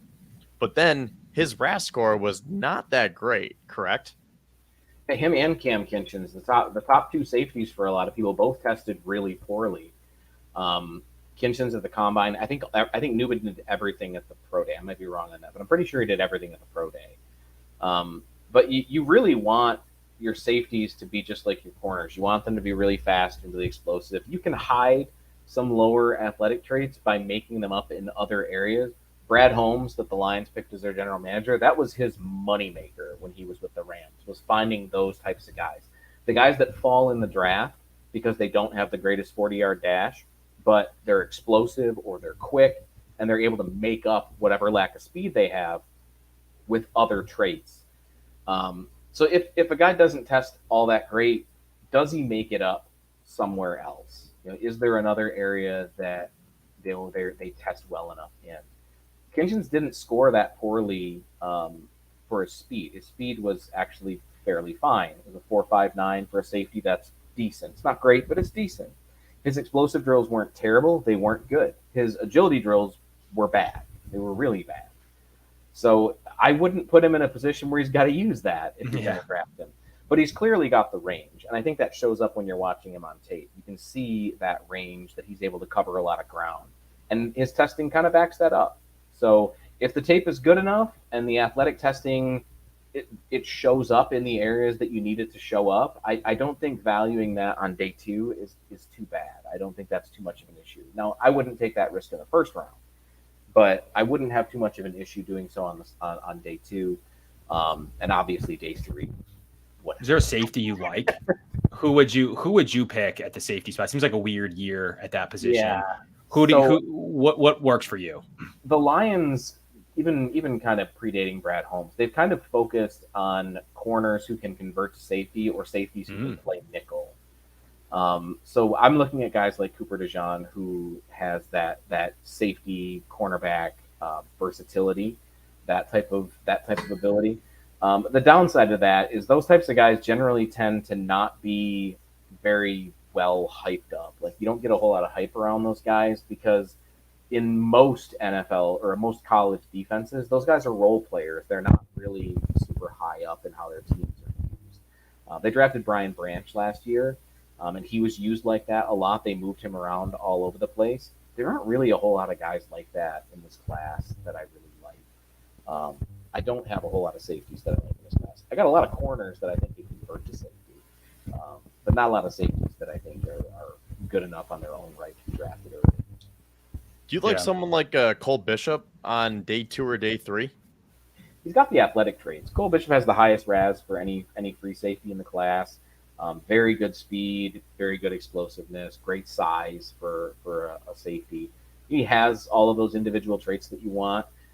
His recognition skills and some of how he reacts to plays is a little bit delayed. And that's something that you can teach up. You can develop that over time. It's a little hard to value for a team like the Lions who need a safety like right now. Because a guy like that, and we were talking about that with the Bills, about how you don't want a guy that could break your game. If a guy's a little slow reacting, that can break your game. That can break whatever scheme you have called up for any individual play and result in a big play. So it's a bit more risk involved with taking a guy like that, I think, despite having all the athletic traits that you want. Yeah, it is very difficult to try to find that right balance between getting that athleticism, getting the guy who pops on film, getting the guy who puts in the work off the field. Again, I said this before. That's what makes draft season so much fun. Now, one other name for a defensive back that I want to throw out there before we get into defensive tackle, someone who I kind of fell in love with as a late Saturday pick is Jarius Monroe from Tulane. Now, from what I read, that he's a corner, but he can play safety. They could convert him to safety. He could be a gunner on special teams. He's a great leader. He has great size, great athleticism. Could you tell us a little bit about Jarius Monroe, and do you agree that could he be a sleeper, maybe not only for the Bills, but just in general? Yeah, so I again, we were just talking about you want a guy that doesn't have a lot of deficiencies. When we were talking about, I think it was Lad McConkey, when we were talking about he doesn't really have a lot of deficiencies. Jarius Monroe's not a elite tier athlete. He's not even a great athlete. He didn't test all that well, but he also didn't test like abysmally either. Most of his drills are about 40th, 45th percentile. So nothing that he has screams, this is a thing he can't do. You know, he's not going to be able to keep up with receivers. He's not going to be able to be quick enough to do this stuff. He's not going to be explosive enough. I don't think that really matches the way that his testing was, because he's may not have the best skills in anything, but he also isn't so deficient in something that it becomes a weakness. And that's a guy that screams sleeper, right? A guy that can at least be competent in things and get by. That's the types of trait that you want in a late round guy, because at the very worst, what you're going to end up getting is a good special team, right? If you get a guy that's at least technically sound and doesn't have a whole lot of deficiencies, you put him on special teams, he'll play there for 10, 15 years. So that's what I figured. I mean, he could be like a Saran Neal backup as a gunner, play a little bit of corner, maybe nickel corner, maybe they convert him to safety. It just seems like that's the type of player that the Bills could gravitate towards. Yeah, and if that's like I said, the numbers have shown that the Bills are trending or trying to have more athletic players, right? But it also shows that they're trying to avoid those really low floor, the really high risk players. So when you get a guy that can play those positions, can move around if you need him to, he can play corner, he can play safety, and he doesn't have a whole lot of deficiencies. Even if his athletic ability overall isn't the greatest score, the numbers aren't going to pop for you. You can still find success with a guy like that. We have a laundry list of players who have tested poorly who found success in the NFL. And a lot of times it's either they do one thing really well, like well enough to be the best at their position at it. Look at a guy like Cam Chancellor, who just could hit anybody harder than anybody, 100-mile-an-hour freight train when he hit you. Or they're guys that just don't have a whole lot of flaws. Jordan Poyer is the guy that comes to mind for that, who just didn't have a whole lot of deficiencies. He wasn't this top-tier guy in any category, really. But he also was never the bottom-tier guy in anything. He was always at least competent in everything that you wanted him to do. Those guys are useful. You can use them in the NFL for a long time. For sure. And shout out to all 600 viewers we have live. Everyone's here to see you, Kent. So we really appreciate your time. The mustache is a big draw. Yeah, a lot of people in the chat kind of giving their inputs about different positions and what we see going on there. But the defensive tackle position is one where the Bills have a hole, and it's an interesting one in general. You got Johnny Newton, a nice looking prospect. If someone happens to fall and he's there, is there a guy that jumps out to you that you like? You think it's deep? Do you like the middle tier of this? What would you do if you were a team looking at a defensive tackle? This has a top tier of one, which is Johnny Newton. And then you start looking at the second tier guys, and that second tier is so thick. And we're talking about thick guys, so that works out. But it's a very thick second tier because you got Roop Orahorahoro, you got Braden Fisk, you've got Michael Hall Jr. out of Ohio State, Byron Murphy out of Texas.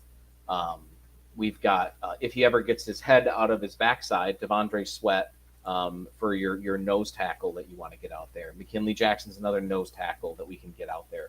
These are all guys that are going to have a role on game day. You know, these are guys that you can easily find a role with. Either for those two guys being nose tackles, very easy to slot in a nose tackle and get 50 to 60% of snaps out of them. Otherwise, you want those interior pass rushers, and there's a lot of guys like that. Or you need those elite run defenders like Hororo. You get a guy like that, and that's what you're looking for. Draft him as high as you want and put him out on the football field. I think we maybe get one defensive tackle. The injury stuff might have pushed Johnny Newton down enough that he falls into the second. I doubt it. I think he's still going to go in the first round, but I don't think we have more than him in the first round. I think the next one comes off in the second round, but there's going to be a run. I feel like in that second round, there's just too much talent there. And that's where the Bills are looking at actually in the second round. Are you saying that Johnny Newton's better than Byron Murphy, at least in terms of your calculations? He didn't test, so I can't say in terms of that, but I don't have anybody anywhere near him, including Byron Murphy, based on the non-math stuff. I do evaluation stuff too. It's not my main thing. I still do it, but I don't have anybody close to Newton. I have him in a tier of his own, and then the next tier of guys. But that second tier, like I was talking about with wide receivers, there's a lot of starters in there. Yeah, we're not talking about guys that are like crap. Like you're not going from this guy's good and everybody else is garbage. You're going from this guy's really good to these guys are pretty good. You know, at least pretty good. There's a lot of talent there. Who do you like at DT? Like with your scouting, with your evaluations, is there one you're like, all right, yeah, he's a second round player I would take? So I've watched a lot of Braden Fisk, and I really want to like him more than I do because he scored so well. He had a 9.89 RAS. I did the same thing with Casey Rogers from Oregon. I didn't really I didn't really end up liking those guys as much as I was kind of hoping that I would. Michael Hall Jr. out of Ohio State is probably a guy that I like more than most. I feel like he's a little underrated in this class. But I don't think there's anybody else. Maybe Chris Jenkins from Michigan. Mm-hmm. I'm from Michigan and I'm a Lions fan, but I'm not a Big Ten guy, so don't take that as a Big Ten bias. I'm a MAC guy. I like my MAC players. But I think both of those guys are going to be liked a little bit more by the NFL than they kind of are by draft analysts. Central Michigan, Eastern Michigan, love my go fire up chips, man. Central Michigan, and Western Michigan Broncos, and then I guess Eastern Michigan also exists. There you go, got some bias. I'm a UB Bulls fan, so there you go. See, you know how the good games are. Yeah, we know how action works on a nice Tuesday or Wednesday evening to see who's going to bring it home. But yeah, I mean, definitely some Mason Smith love in the chat. A lot of people, I've seen him. Oh yeah, Mason Smith's a good one too. Yeah, a lot of people like Mason Smith. Obviously Chris Jenkins has talked about a good amount. So there's a good amount of DTs there. I think the Bills will play in that, so it'll be interesting to see where they go. But speak to me about running back. I need your real quick. Yeah, go ahead. I have two names real quick. Christian Boyd from Northern Iowa, and while you guys were talking about Michigan, that made me think of Marshawn Kneeland. Can you speak on those two real quick? Because I think the Bills are interested in both. So Kneeland is an inside-outside guy. He's going to play a lot of edge in the NFL, and I think that he plays a good deal inside. Probably not as a true defensive tackle. We've got Darius Robinson, who I think is more a defensive tackle than an end. I think Kneeland's more of an end than a tackle. But he's got a very defined role in an NFL defense as that inside-outside guy, and he's a guy I think a lot of teams really like. I know the Lions like Marshawn Kneeland. He's got a lot of traits that teams seem to like, and because he's got that versatility where he can kind of move around, I think he's going to have at least a decent career. Christian Boyd's the guy I came on too late. He didn't test all that well. I think there was an injury though. I don't think that he was 100% at the time of his testing anyway. But he's really big. The problem that I have with Boyd is that he doesn't have the length that a lot of guys his size have generally. When you have a guy that's that big, Even if you're not playing them on the nose, you generally want them to have a lot of length to go along with that size, because otherwise the size is just weight. You get leverage on a bigger guy. That weight advantage goes away real quick. But if you get length on a bigger guy, it's very hard to get leverage on him. It's very hard to move him around the field. And that's an area I think that Boyd kind of lacks on compared to a lot of his contemporaries. I think he's probably going to come up in the late rounds, and I think he's good enough as an interior pass rusher that he's going to get brought up more for the start of day 3. Probably won't go at the start of day 3, but I think you're going to hear his name talked about a lot once we start getting into that range. There you go. Fan of the show. A lot of good comments going on, Ken. Fan of the show, Nick. Guy watches all of our shows. He's dying to know about Benson. He's dying to know about the running back position. Bring us home. Like, the Bills seem to have a gaping hole at running back 2 right now. Like, really, it is. There's James Cook, and the Bills have nothing on them. Ty Johnson is a nice backup running back 3, whatever you want to call him. Brady utilizes him a little bit in his offense, but they have a gaping hole at RB2. And Benson came on a visit. So how do you feel about this class? There's obviously not a top guy, but that's okay. What do you think? Yeah, this class has some of the best committee running backs you're going to see in a while, I think. But it doesn't have anybody that I feel is going to be that primary ball carrier all the time, taking a lion's share of your snaps. I don't see a guy like that, and that kind of includes Benson. I think Benson's really good. He has better traits than he uses. So if you look at how he plays versus how he tested, I was talking earlier about a guy that plays or that tests in a way that he wins. That's kind of what you're looking for. Benson doesn't always win in areas that he tested well at. And that could be looked at as there's some developmental potential there. There's some upside that is maybe untapped. It also could mean that there are issues with coachability. It could mean that maybe he just doesn't do the work or something like that. I'm not speaking about anybody's character, including Benson. I'm saying those are some potential things to look at there when you have that kind of deficiency. Benson's not as flexible as I'd like to see from running backs either. He doesn't quite have as much. He's not as good at getting small like Kareem Hunt when no matter what he did, he was such a patient back and he's always able to get tiny through the hole. Benson doesn't really do that. Sometimes he's a little tentative. He has, like I said, he has more traits than you actually see when he's playing. So the fact that he's as thickly built as he is really good for his upside. I think he's going to have an immediate role in the NFL. I think he might have a little steeper learning curve than a lot of these other guys do. I'm sure you've been hearing a lot about Jonathan Brooks lately. He seems to be the hot name right now. He didn't do any testing, but he's another guy that I think is going to step onto an NFL field and immediately have a role. One guy that I think is going to go probably late day 2, maybe early day 3, that will have an NFL role but will probably never be a top back is Blake Corum out of Michigan. If all the medical stuff is turned out for him and he's cleared for all that stuff, this is a guy he's just going to always be on a team. He's the guy that 10 years from now, you're going to be like, oh my God, he's still in the NFL. That's surprising. Braylon Allen. Yeah, a lot of people talk about Allen. Braylon Allen's another guy who has a very specific type of role that he's going to be expected to do, but he's not going to be a primary ball carrier, I don't think, in the NFL. And there's a lot of that. You don't need to have a top tier pick with every single pick. You don't have to have a 1,000-yard rusher as a rookie. If you get a guy that can come in and tote the rock 50, 75, 100 times, that's a good contribution. Excuse me, especially if you can get a couple of those guys. I fall into the camp that you should draft a wide receiver, corner, and running back every year, or find a way to bring in those guys. If you can't draft them, spend one of your priority free agents. Give one of those guys some money to get them in your camp. You can never have enough fresh legs there. Thankfully, the Lions do that. The Lions either drafted or spend significant resources at getting running backs every time that they're here. They do. People like to crap on the running back position, but you notice when you don't have talent there. Like, it's very noticeable when you got a deficiency there.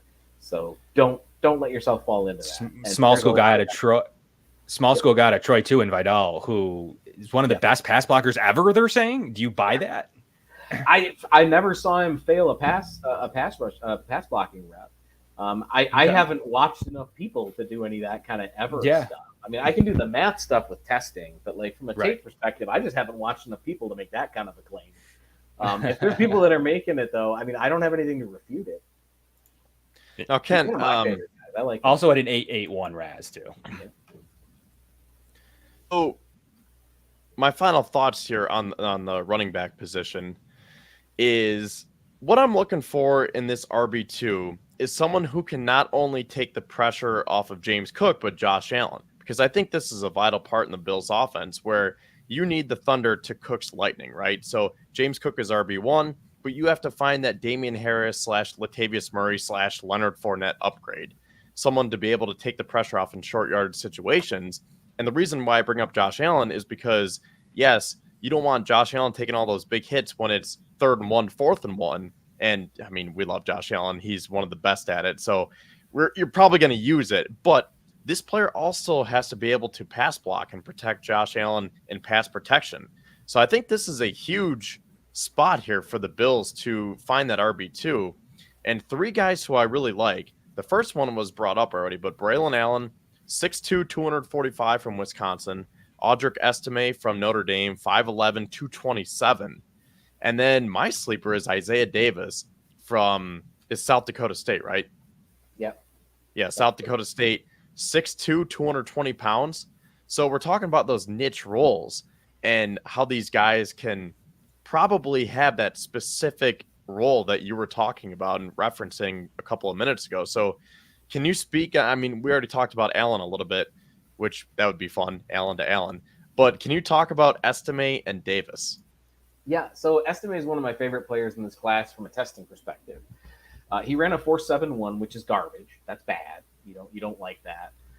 But I also have never watched a single snap of him playing football and thought to myself, God, that guy's fast. Or, man, look at him go. It's always look at the big dude rumbling, look at him go. That's you're not really paying attention to the fact that he's not fast.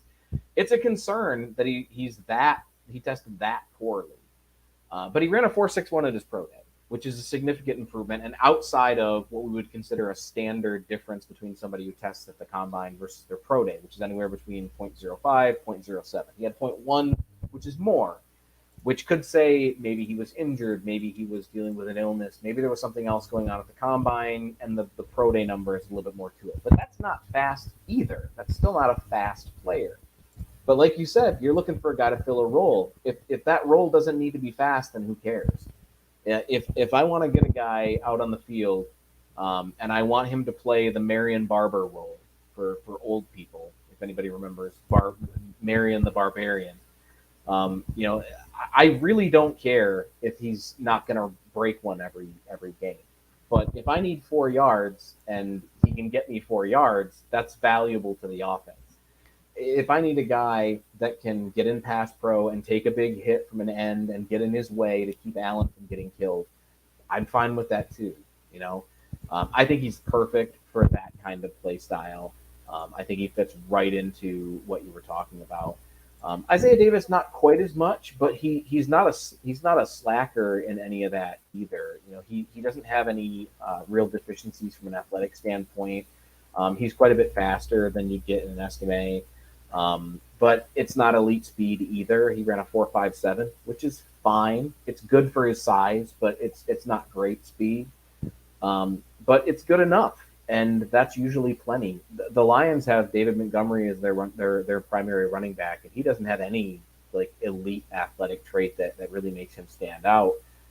Montgomery's just really he doesn't have any deficiencies anywhere, right? He's just good enough in everything that he can get by.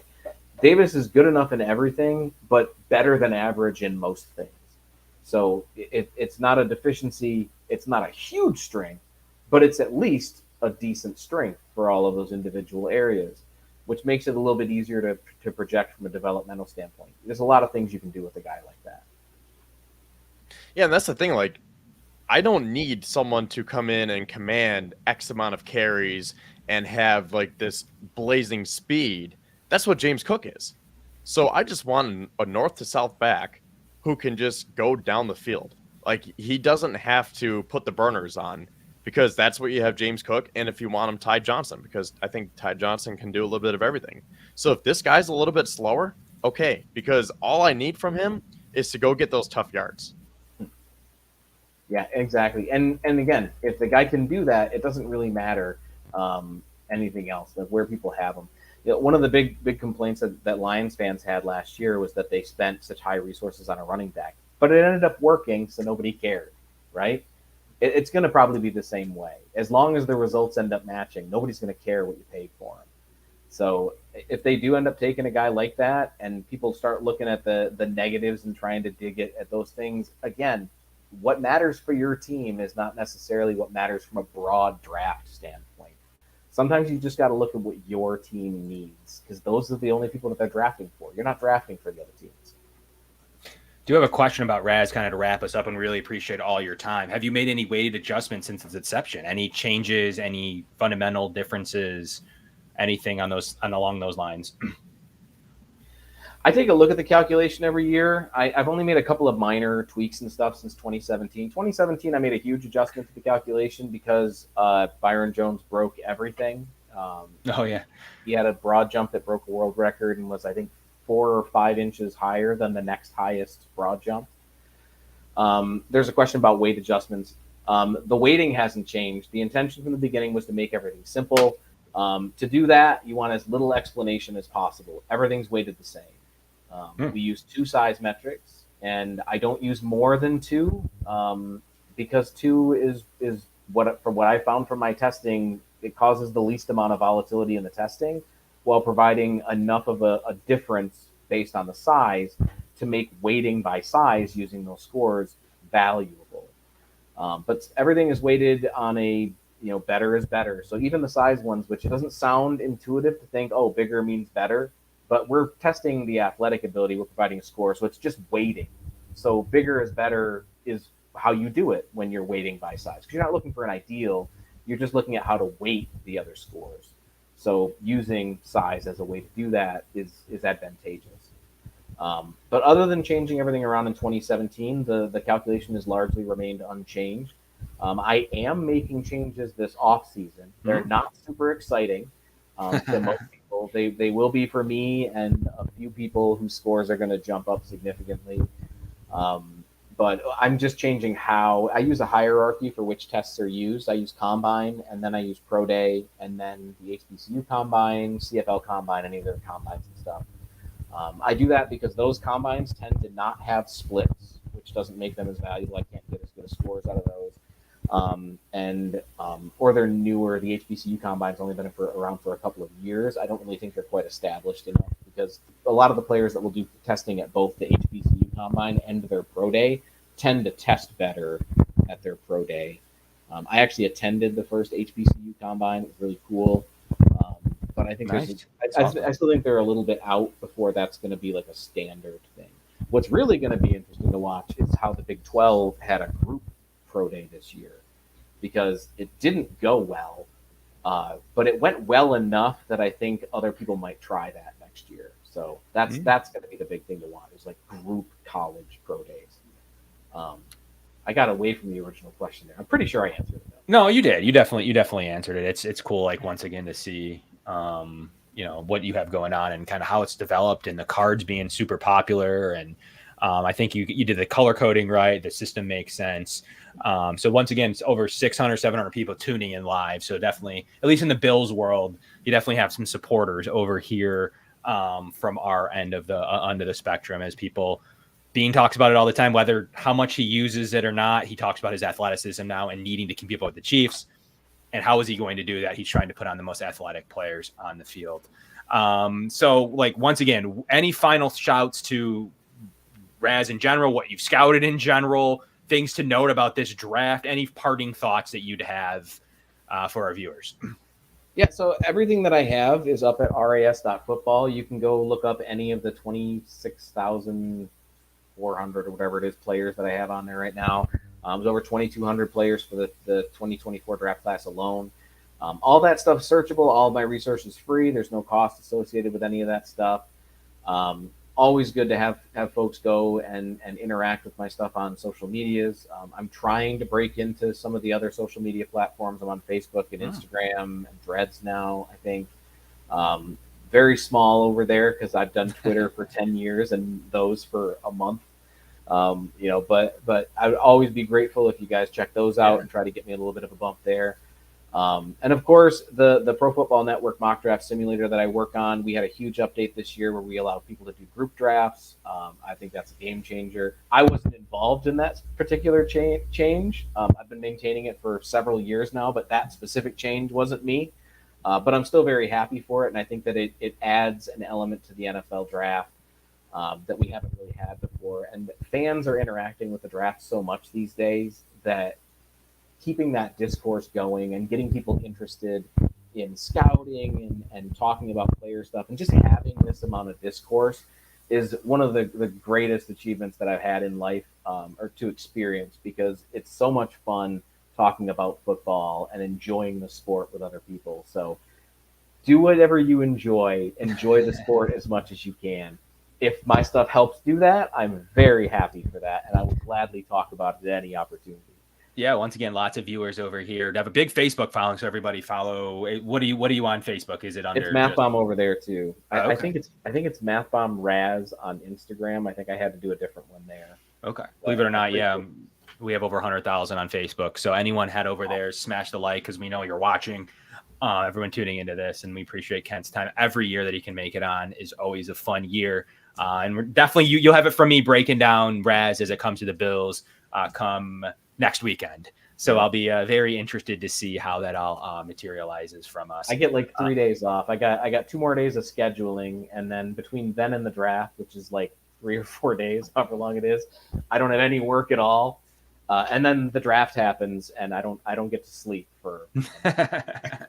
Yeah, that's how it works. Then you got to get the cards. I see you do it every year. You got to get the cards out. You got to do everything over there. But we really appreciate you coming on. Good luck to the Lions this year.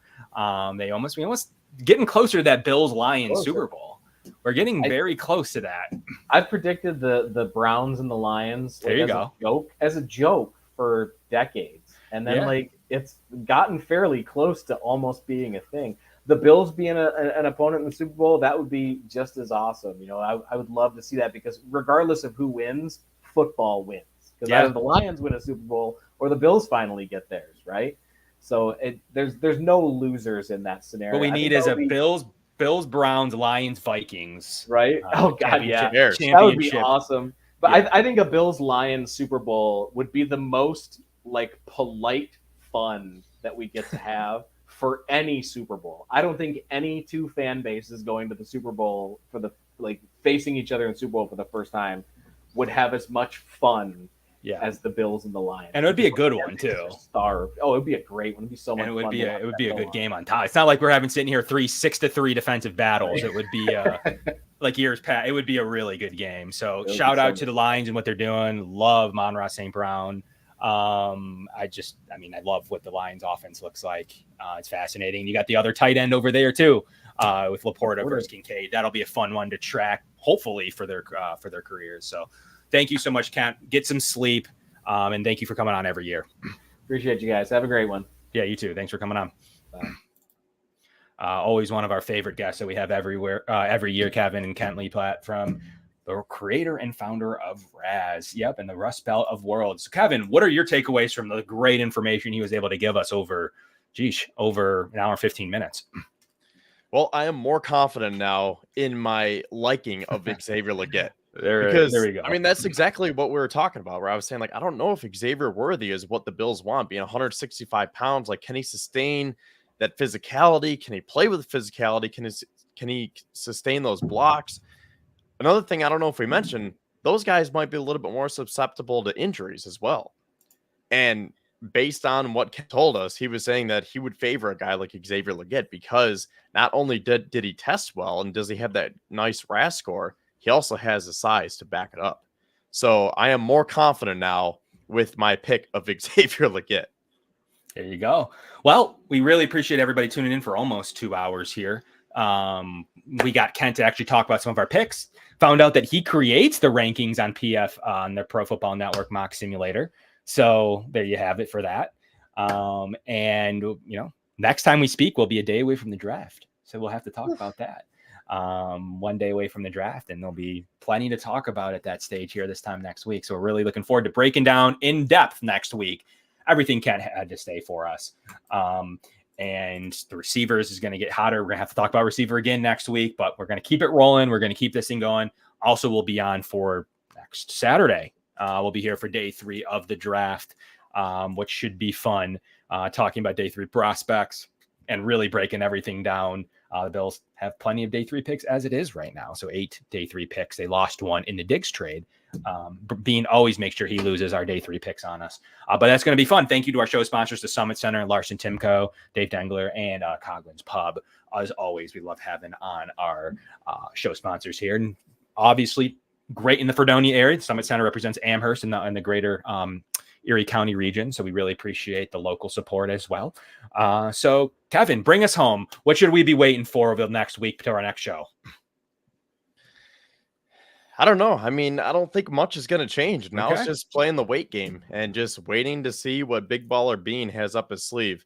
I mean, if anything, do we think that there could be a trade? Like, I don't think he makes a trade until the draft gets here. Like, do we think that there's going to be a big trade? Let's just say Monday night. Yeah, I think it has to do with he has slots. So if he feels like he needs to get up to a slot for a specific reason, he will. But I definitely think it's just one of those things like Josh Allen. It would be when the player's on the board to make sure you wouldn't have a pre-deal necessarily at this stage for the Bills. So one thing I want to touch on next week, though, and we'll get into it and more, is the veteran market. Will the Bills make a draft day trade for a vet? That's on the table. What will they do with the $10 million from Trey White? Got to talk about that and more. So make sure that will they come up for Rome Odunze? We heard Kent say he doesn't want to come up for a receiver. The odds that all 3 of them are good, he said are about 0. So it's a very interesting perspective that I've had it for a while now. But he did say that Rome Odunze would be one of the scenarios that would fit for him. I don't know what that means about Neighbors. Maybe he's factoring Harrison Jr. being too high to get up to, but he did say that he would come up for Odunze. So we're going to break down all of that and more coming up in next week's episode. So we're really looking forward to that. But from Kevin, that's Kevin.